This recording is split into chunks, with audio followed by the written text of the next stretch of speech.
Good day, everybody. It is a great day to be alive, and an even better day to be listening to the Salon Scoop podcast, where today we're going to go deep into some best practices around digital and social media for salons and salon professionals.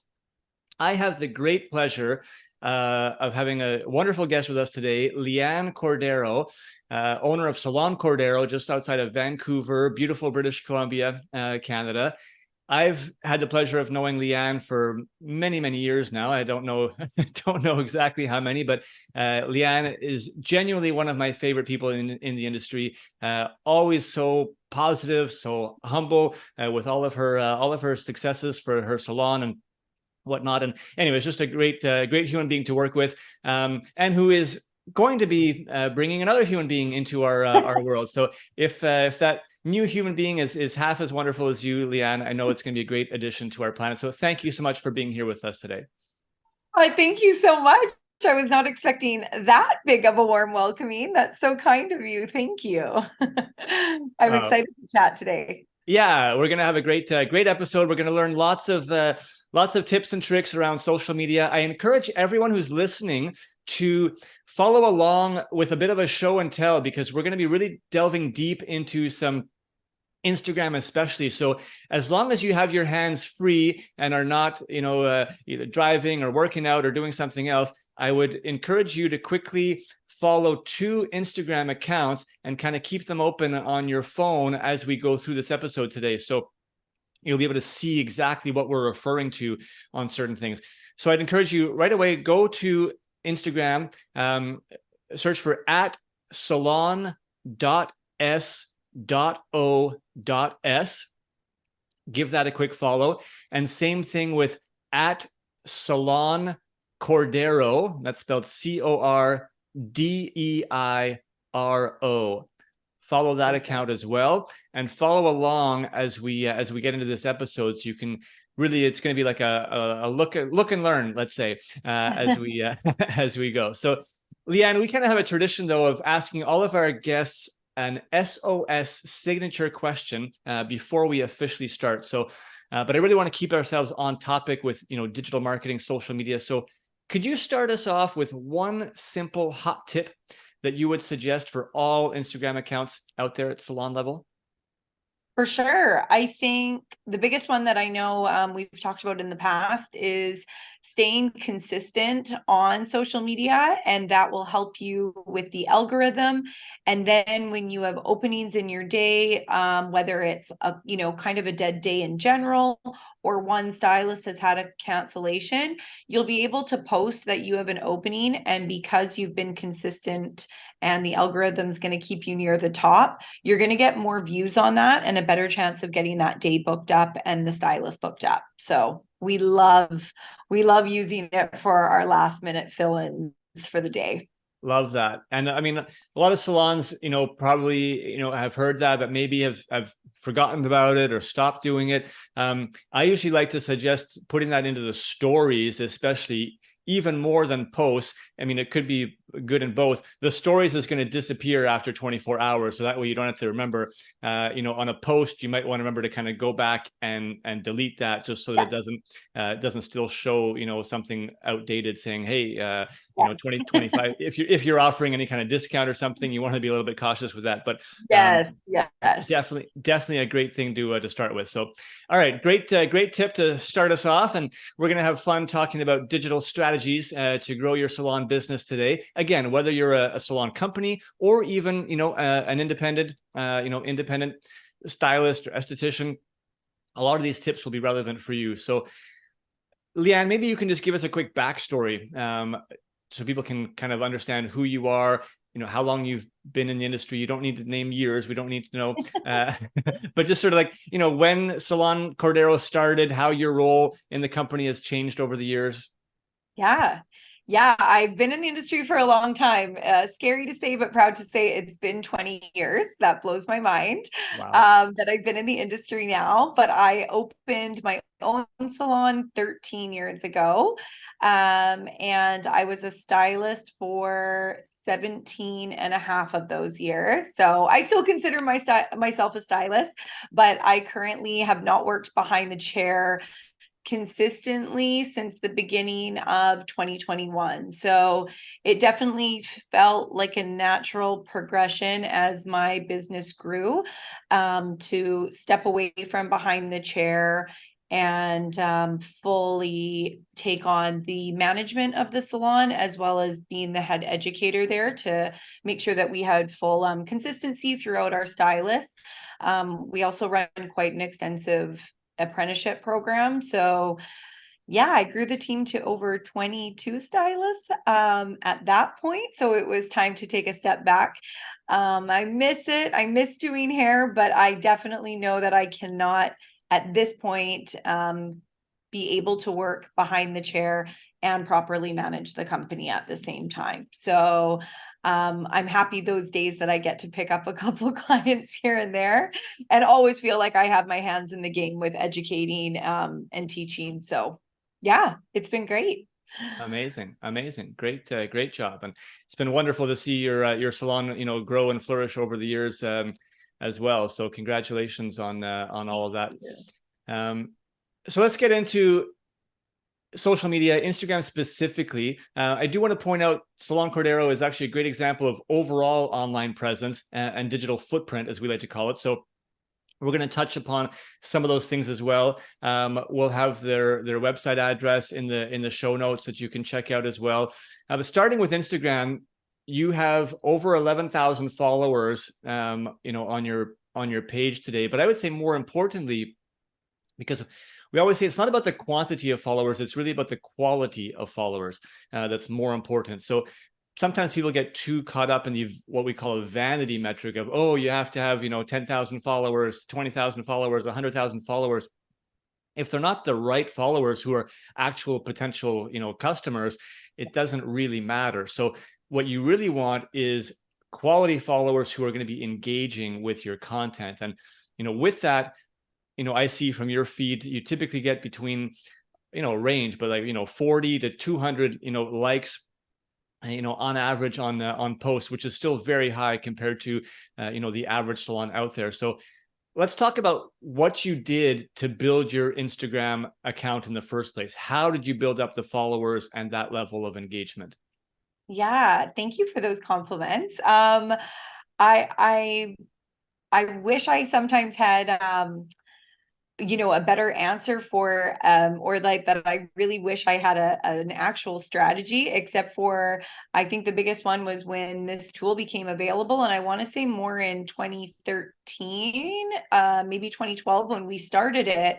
I really looked at it as a fun way to be able to show people who we are, what's going on, and what we were doing here. So I don't think I ever knew that it was going to take off as much as it did, but I think we started then. And I remember at one point we allowed everyone that worked for us to have access to the account. And I remember it getting a little messy and random posts kind of everywhere, and maybe 14 posts in a day and then none for a week. And we eventually, a couple years into it, started to make it a little bit more professional. I had my front desk take over managing it, and she did amazing for a great, I would say that was a good 4 years. And then I took back over it and have been doing it ever since. So I think a big one was we organically grew all of those followers. There was never a time that we bought any or did any special. I'm not good enough even with tech to know exactly how you would go about that, but we never did any sort of promotion to gain a chunk of followers. We did it by engaging with our guests, advertising to our guests, and organically growing who was genuinely interested in us and what we were doing, which again has, I think, provided us with followers that do engage with our work or are interested in what we're doing, instead of just having the large number of, how many people you have following you.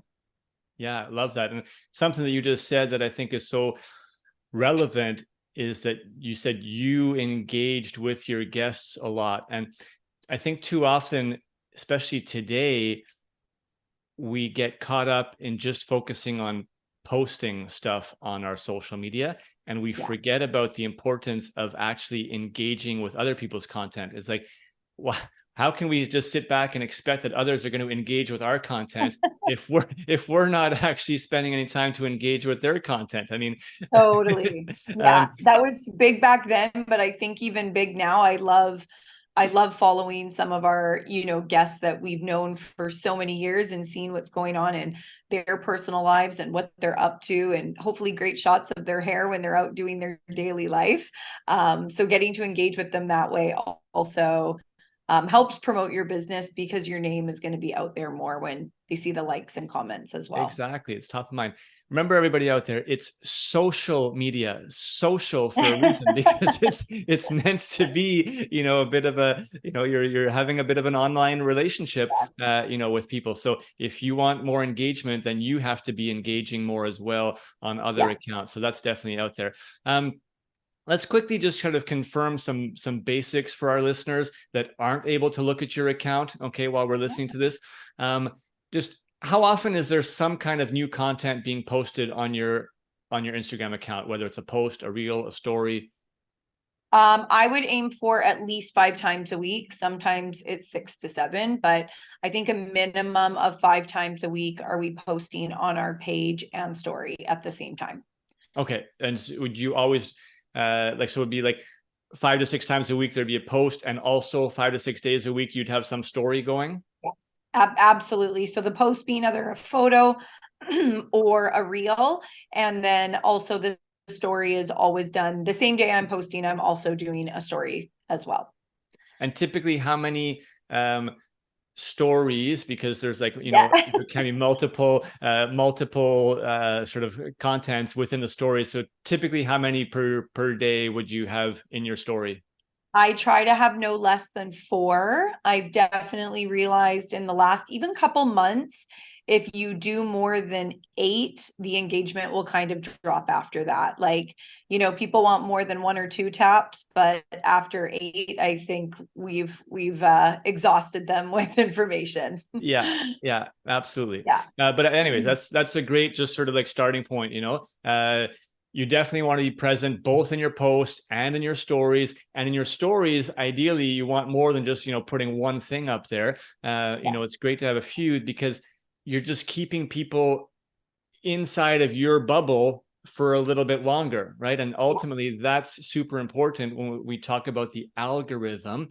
The longer that people are spending on your content, the better it is for your account. So give them some interesting things to look at. And when they are going through the stories, typically, they are interested in seeing, a couple of things, tap, watch, video, image, keep it there. Okay. Other kind of quick factual things. Do you systematically post the same thing automatically to your Facebook page each time that you post on Instagram? Yes, I love when technology is made easy, when it can just post to both. That's great. I think there's definitely crossover of the same followers on both, but I also think we have quite a different demographic on Facebook to Instagram. So it's great when those posts can go out to both right away, and I don't have to be logging on to both or thinking of different content within a day. Yeah, you might as well. I mean, for sure, you've probably noticed typically content tends to perform better on one platform. There's some posts that'll perform better on Facebook than Instagram, and vice versa. And that's because, people who are on those platforms, even though there's often a similar demographic. I mean, I'm spend some time on Instagram and spend some time on Facebook, and many people are on both, but you kind of tend to look for different types of information. So 100%. there can be advantages to having some differences in your content, but the reality is, as busy, business owners, there's only so much that we can do. So at least being able to automatically have something is certainly, something that should be done. Do you have a TikTok account for your salon? We don't. And I have the last year we've had a new front desk manager, and she's definitely expressed some interest in helping me create one. I would say I'm in between completely letting go of the reins and letting her do it on her own, but also a part of me wants to be a part of it for yeah, just to kind of manage the content, make sure it's still authentic to us and who we are. Yeah. But I'm aging out of TikTok and maybe knowing exactly what's relevant. So I should probably take her up on her offer sooner than later. So the best time to start on TikTok was yesterday. Yeah. But the second best time to start on TikTok for everybody out there is today. Today. So Yeah. you know what? My recommendation for everybody out there is just get into it. It takes a while, just like, Instagram, it takes a while. It took a while to, build the accounts. You might as well. TikTok is obviously, a huge worldwide platform. And it's not just teenagers doing crazy, dance videos anymore. It's definitely worthwhile for people to be there. Again, you can post a lot of what you would do as an Instagram reel, directly Yes. to TikTok as well. So already you can have some content that you can kind of cross between the two platforms to kind of help you get started. But just as I was mentioning earlier, what works well on Facebook often, is not quite the same as on Instagram. It's the same on TikTok and Instagram Reels. There'll tend to be certain things that perform a little bit better, on TikTok, and some things that perform better as an Instagram Reel. But you should definitely be there.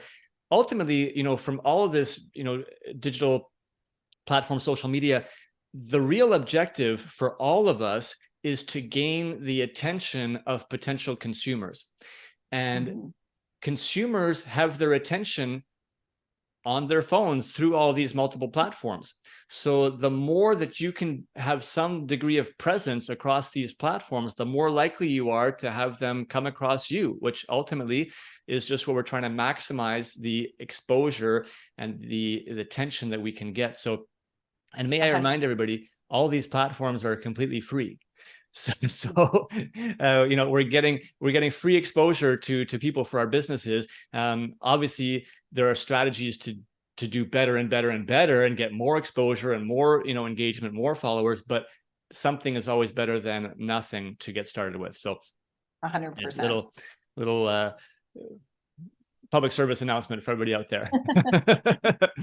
Okay, so you've mentioned that you used to, for your Instagram, have a front desk person, but you took that over. I guess once you sort of left the chair and became sort of full-time in the management role. Is that correct? Yeah, maybe it was about, you know what? If I stopped doing hair in 2021, I want to say more in 2019, I probably took it over. I think there was just like a bit of a change of her role at the time. And she had done a fantastic job. But we were, I think, both feeling a little bored with our page and we needed a change at that time. So instead of me trying to continue to express my ideas to her and for her to execute them, I somehow took that on while I was still working behind the chair.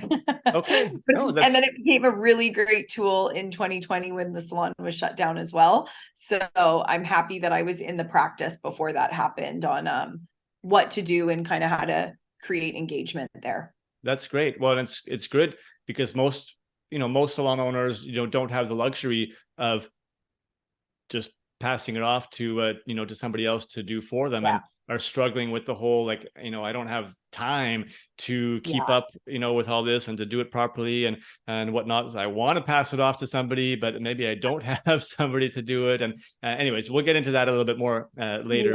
But you did mention that you were kind of feeling bored with the content at the time, and that's sort of what stimulated a little bit making the switch. That, I'm sure, happens. I mean, we all have creative lapses from time to time, just in our regular, day-to-day work. When it comes to social media, which is maybe not the forte for a lot of people, when you get stuck in a rut and you're kind of bored with the content, or you don't have inspiration about, what to post, how to do, what do you do, or how do you recommend getting out of that rut? I've recently, in the last maybe 3 to 6 months, put less pressure on myself for realizing that it is okay to, go through a little bit of that uninspired time, and not taking a long break. By a break, I maybe mean 3 or 4 days. But I try to not force myself in that moment if I'm really not feeling it. And as you mentioned before, we're always on our phones. So as I'm scrolling around, maybe on different Instagram accounts, I normally will get some sort of inspiration from what they're doing. And it might not even be a hair page, but I try to think to myself, what content is exciting me right now? What content is attracting me? And, mimic it in a way of how I can offer that information, and excitement to our guests.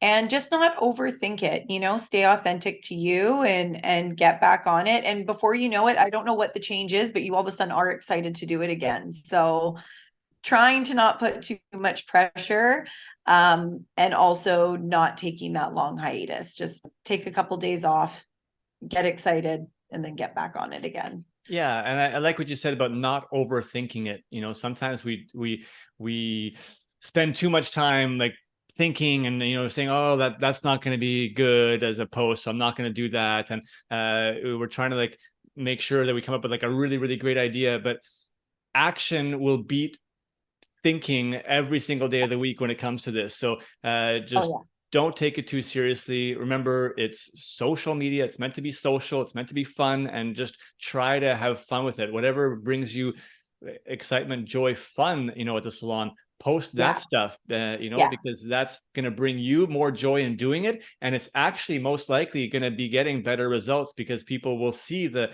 more authentic, like you said, human fun side of what's going on. That's really what people are looking for when they're scrolling through social media. They're not scrolling to see your 20% off promotion. That's it's, of course, we're going to get that message out there, but that's not what people are really hoping for when they're spending their time scrolling. All right. Yeah, I think in general, we always think too too highly of ourselves, that people are reading too much into it as well. They're just going to tap through in a couple seconds. So honestly, don't overthink that content. Show something of what's going on in the salon. At least you will remind them who you are and that you're still around, right? Versus overthinking content that they're not going to spend more than 4 seconds on. I think that's about all of our attention spans now. What was that, Leanne? I tuned out there for a second. No. Yeah, exactly. It's true. I'm kidding. All right, all our listeners out there, snap back into it. Let's connect with what we're saying here, because their attention span is all over the place. Also, let's talk a little bit about the why, the purpose behind your Instagram content. Like, it's always important to have some kind of purpose, not just post randomly. So is there any kind of strategy that guides what you post and what you're trying to accomplish? I think I really am trying to show who we are authentically as a salon, who they are as stylists, what our values are, what we and really again, I and without overthinking it, wanting to show just who we are as a whole team. So it's a great way to be social, and to connect with people that have maybe heard about your business, or maybe thinking of getting into the industry. It's a great way to freely advertise who you are and what you do. Love that. Really showcasing your values. I like that you said, because ultimately that's what draws people in to kind of make a bit of an emotional connection with your business, right? Like, people connect based on common interests, based on values. So if you're consciously trying to sort of put that out there, then you're going to attract the right type of people to your business, whether it's customers that are going to be the right people, or even other stylists, right, who are going to be attracted to the vibe of your salon. Yes, absolutely. So that's what you put out there is what you're going to attract back to you. One thing that I love about your feed in particular, and those sort of scrolling around, like on the Salon Cordeiro account, just scroll through their general feed, and there's such a great variety in there. Can you speak a little bit to how you go about, you know, building either a content calendar or figuring out like what you're going to post when, and also then which types of posts tend to get the most engagement on your page. Yeah, for sure. I think when I mentioned I was a little bit bored with our page around the 2018 mark, was I think that's when every hair page became just the back of someone's hair, which Right. of course is what we do, and that's what we wanted to showcase. But I wanted to step away from just the hair we create, and I wanted to show products we were using, some of the favorite accessories we have or tools, new launches coming in. I wanted to engage with our guests on those sort of things. And I also started to realize back then, and it's still true today, how much people wanted to see who we were. So whenever I post a stylist and actually show her face, not just her work, I think that creates the most amount of engagement, showing us as a team. And then little educational posts. So sometimes as a stylist or whatever industry you're in, you start to take for granted that everyone knows the information but sometimes just explaining what a balayage is, even though we use that word and throw that term around all the time in our industry, and a client could call in for and book for that, but then they're like, so that means I'll be lighter, right? So sometimes just taking those little things and breaking it down for the guests, I think creates variety on your page. We don't, so it's not the same thing every day. And then aesthetically, I look at other pages and ours, and make sure there is a variety. So I try to never put two hair posts just back to back, or two even faces of stylists back to back. It just kind of looks a little boring and plain when you look at the page altogether. Yeah, absolutely. So do you have any kind of set calendar to help you do that, or you just sort of go and check what you last posted and then make sure that it's different the next time? My biggest schedule, which is so funny, and I hope my old front desk manager Leanne is listening to this, that started this probably back in 2015, was we post a funny meme every 6 posts. And she started that back in 2015, and I have followed that ever since. I think everyone loves a good meme on social media, and they always get a ton of engagement. So definitely every 6 posts we have that. And from there, I kind of look at my week of, has anyone gotten a promotion, who has openings, what's on sale, and make sure I have that variety of a hair to face to a product, to maybe a shot of the salon and kind of what's going on within that week. Nice. How much time would you say that you spend either per day or per week on your salon's social media account? Oh, I would say 2 hours a week. Yeah, I would feel pretty fair about that. I don't know if that sounds like a lot or a little. That's probably very little to some content creators. But maybe I think that sounds pretty reasonable for most to be able to say, okay, can you find 2 hours out of your entire week, right, to be able to, put together, the content, which we know is super important, right, to be, consistent and on your social media accounts. I think everybody should be able to find 2 hours during an entire week. So that sounds very reasonable. yeah.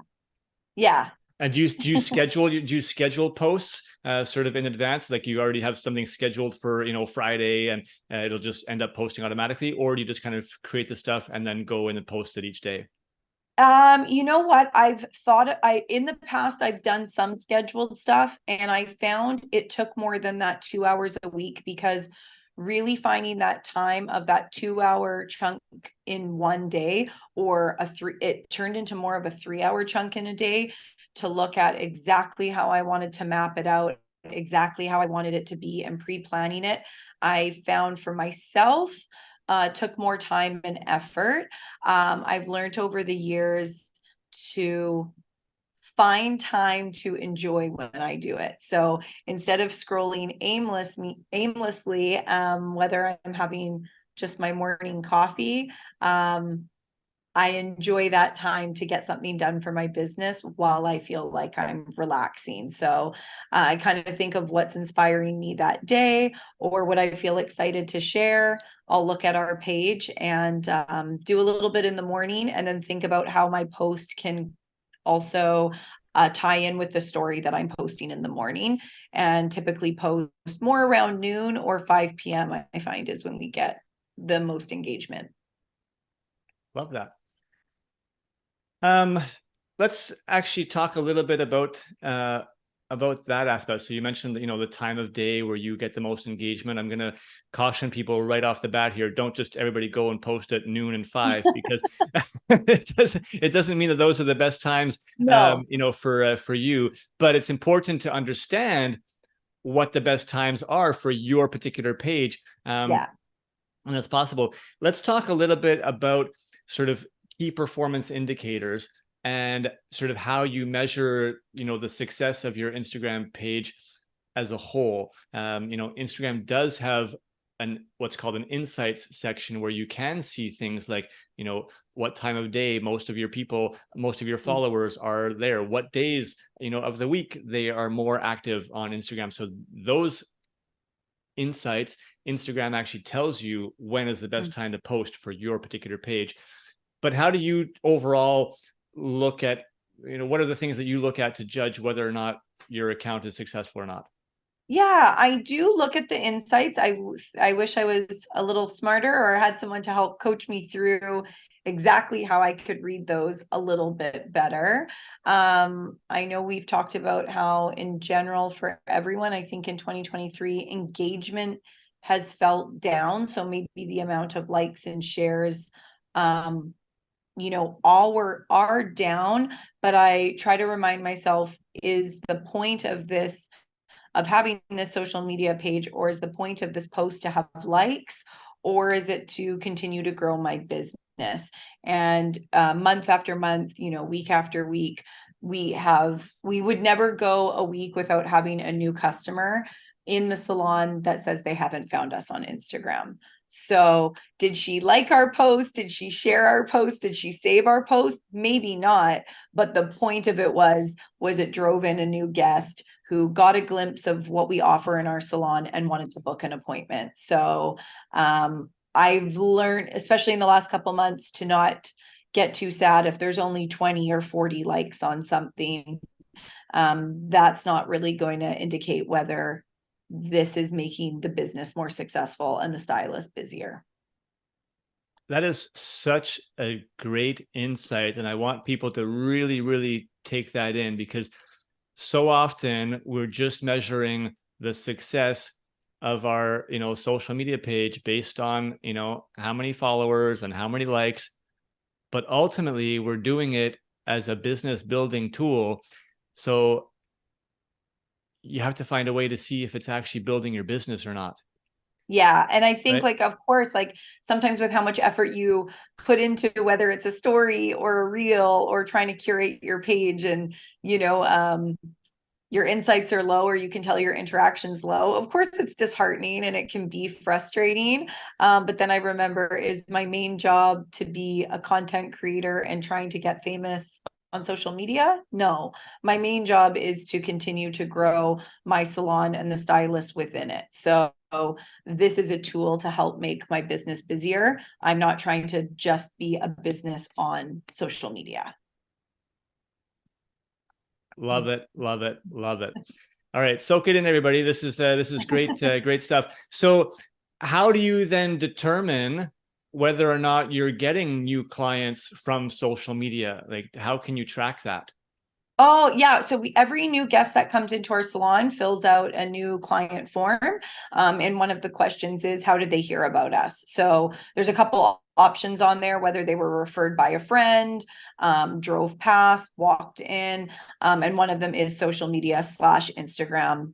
I guess Facebook is on there, but we more know that Instagram's a larger one. So we will track every month how many people are saying that they found us and it's their first visit based on finding us on social media. Fantastic. So everybody listening out there, you should absolutely be asking every single new customer to your business how they how they found out about you or how they heard about you, or what was the trigger. Sometimes there's multiple things. They might have they might have heard something from a friend, and then they saw you on Instagram. Maybe they've been following you for a bit, and then finally they decided to come visit, or vice versa. There's obviously could be multiple things, but if they come and fill out the form and their instinct is to say, what, Instagram, that's probably the most the thing that had the biggest impact in their decision to come and see you. So definitely you need to be tracking that. Yeah, and maybe hearing about you from a friend or a family member, and if they went to check out your social media page and you haven't posted since 2020, they might not be as encouraged to book an appointment. But if they see that you're active and putting out new content, I think that would encourage the referral that they got from their friend or family member, for sure. Amazing. Okay. Super quickly, because I want to touch upon this, but I want to go back to the insights just for people who aren't sure, how to access and see insights. If you go to Instagram, whether you're scrolling around or not, your little profile, circle is at the bottom right corner. So if you click on that, now you're on your profile page. In the top right corner, there's 3 little lines. That's what you want to click on. That's kind of like your settings, and it's going to give you a bunch of options, like a menu, essentially your menu options. And in there should be insights. You can go into there and it's going to give you a whole bunch of data about your Instagram account. You obviously have to have a business Instagram account to have access to this. That's important, but it's going to tell you you can look at all of your posts, which ones are getting the most engagement, so you can kind of see them ranked to sort of see which posts are actually getting more, engagement, likes, comments than others. You'll see the total amount of, other Instagram accounts that you are reaching, right? So just how many people are seeing you. You can look at, like I said, days of the week, times of the day. You can look at geographic location, where people are coming from. You can look at gender. You can look at whether they're, what devices they're looking at you from. A little bit less relevant, but I would definitely say you want to be tracking on a regular basis your overall reach and your overall engagement, because you want to just make sure that that's not, having huge drop-offs. Ideally, you want that to continually, grow bit by bit as you grow your followers. Keeping an eye on the days of the week as well as the times of day that your followers are most active should tell you, when you can be posting and give yourself the best chance to get the most possible engagement. And then I like to look at the actual sort of ranking of the posts and the reels to see which ones are performing best, because that can kind of give you clues as to which content is getting the most reactions. And then you can, try to plan to make sure that you continue that type of content in the future, and just sort of keeping an eye on it, because it does change over time, right? So what worked 6 months ago, may not be working as much anymore. So you want to just kind of continually check up on these things. I would say at the minimum, probably every 3 months would be good to sort of check in with your insights. All right. I want to come back to this new client intake form that you were talking about, Leanne. Since you use that form, what are the biggest sources of new clients in your business overall, whether it's, online or not? We're just curious here. Our largest one every month over month is definitely word of mouth, which we have a referral program that if someone does send a new client to our salon, they do get a discount on their first visit. So that is our largest one. And then the second one always is social media. So again, it encourages me to keep up with that, even if I don't feel like I'm getting the engagement that I always want to see. We're getting the engagement in the salon that I do want to see. Exactly, which ultimately is what counts. Do you track, I'm curious, do you track people that say they found you through Google, like an actual search? I don't know. We do not do that one. I could add that to the form. Yeah, I would definitely recommend it, because more and more we see, still a lot of searches, that people are doing, like looking to find a salon, in their area, whatnot. So that would be definitely a good one that I would encourage everybody to make sure that you're, asking as well.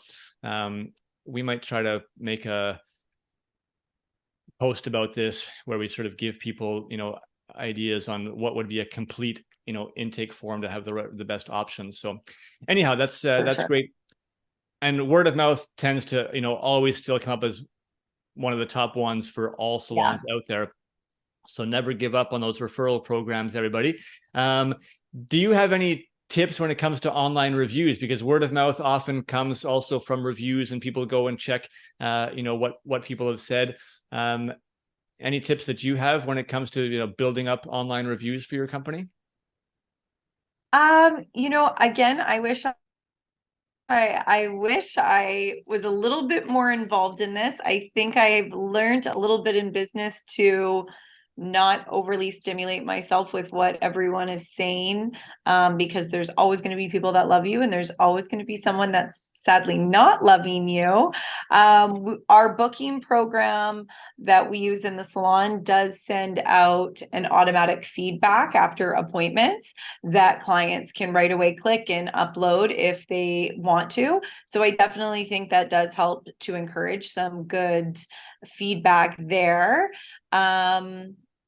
And online, I think, again, when you're posting, maybe when you're reposting pictures of people or them in the salon, whenever I find someone posts us and I repost it, all of a sudden I find we get multiple people do that afterwards. So whether it's that they want the attention as well, it reminds them that they can do it. Whenever that happens, I find the next day or couple days, it will encourage a bunch of people to do that as well. So Yeah, that would be the best I can say. Yeah, that's just social human behavior, right? And it is kind of a reminder. It's not like people, don't want to write a review, but they need that trigger.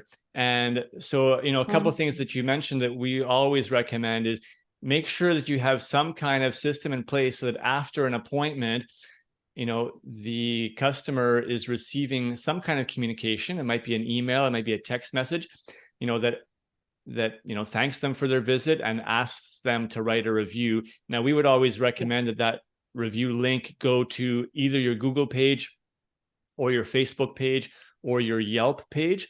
Those three are actually the most important places for online reviews to help you with your Google positioning and ranking overall.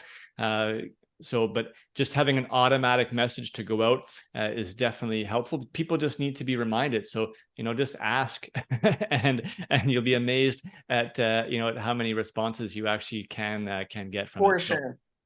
For sure. Yeah. Definitely key. Coming back to just sort of Instagram and all the insights that you've shared, what is one of the biggest mistakes that you've maybe seen, or biggest mistake that a salon professional could make with Instagram and social media, in your opinion? Definitely not doing it, or not staying consistent with doing it. So, I think we've touched on a couple times today of, when you get a little bit frozen by perfectionism, or you just worry exactly about curating this perfectly aesthetic page, and you don't want to put out something that you're not at all happy with.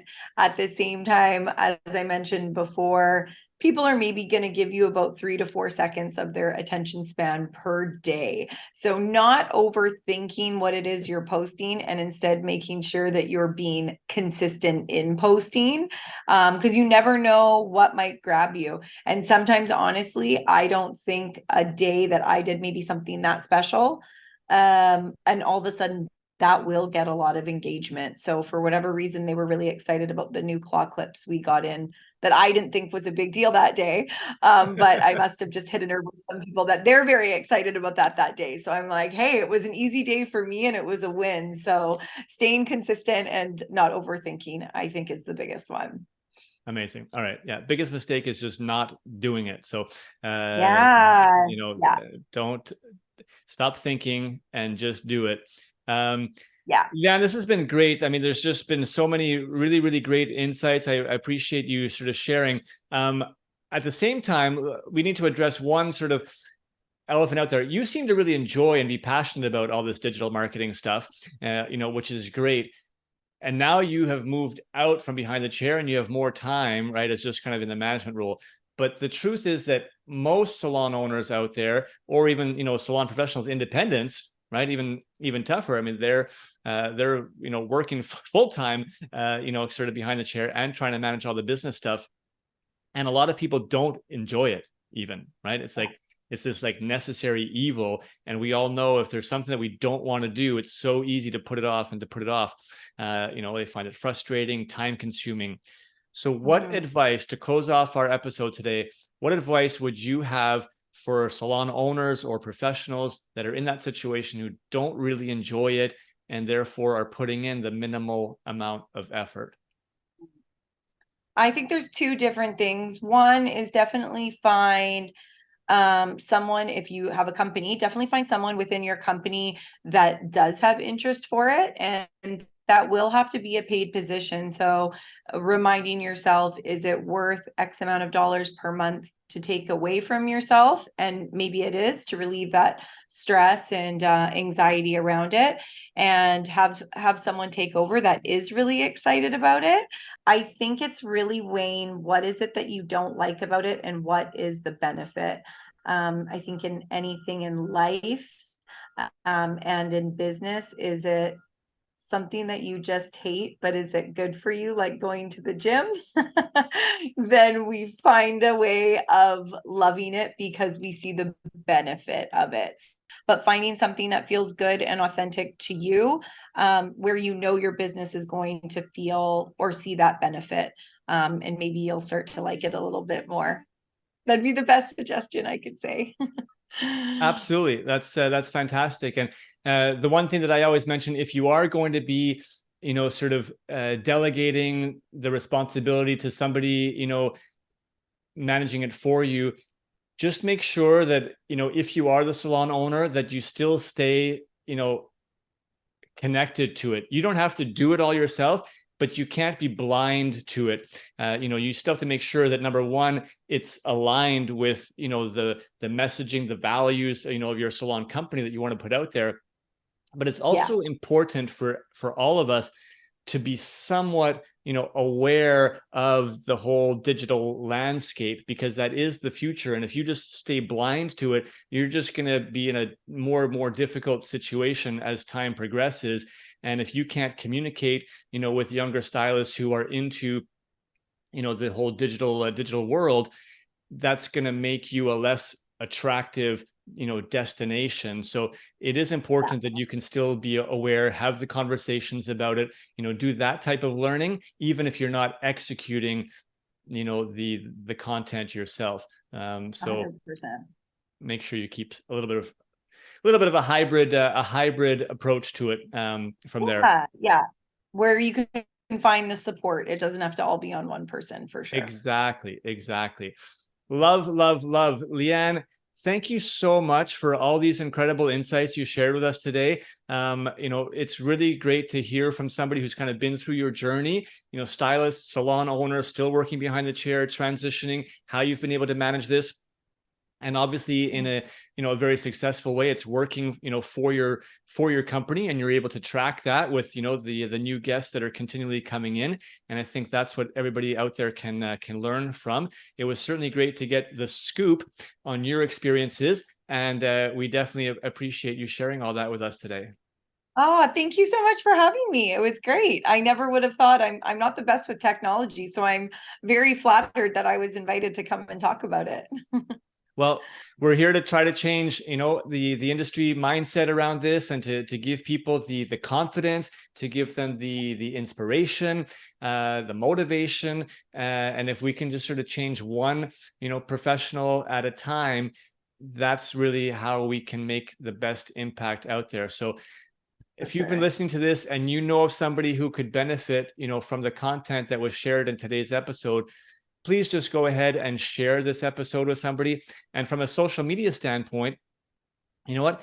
Take a screenshot, whether you're listening to this on your favorite podcast app, take a screenshot. If you're watching it on YouTube, take a screenshot and post it into your story and say, hey, I'm, learning about some great social media, techniques, and it just sort of shows something that you're doing in your business today. Make sure to tag us at salon.s.o.s. You can tag at Salon Cordeiro as well to show you are part of this, and we're happy to be part of your journey. If you have any questions, I'm sure that you can reach out to those 2 Instagram accounts. Sure. We certainly would be more than happy to reply to everybody. That's what we do as a digital marketing resource for the industry. And I'm sure Leanne will be happy to reply if people have any specific questions about what they do. Always. I love connecting with anyone in the industry. So absolutely. Don't be nervous to reach out at any time. It'll be me on the other end of the DM, at least for the next month. until you go take care of another priority in your life. Yeah. yeah.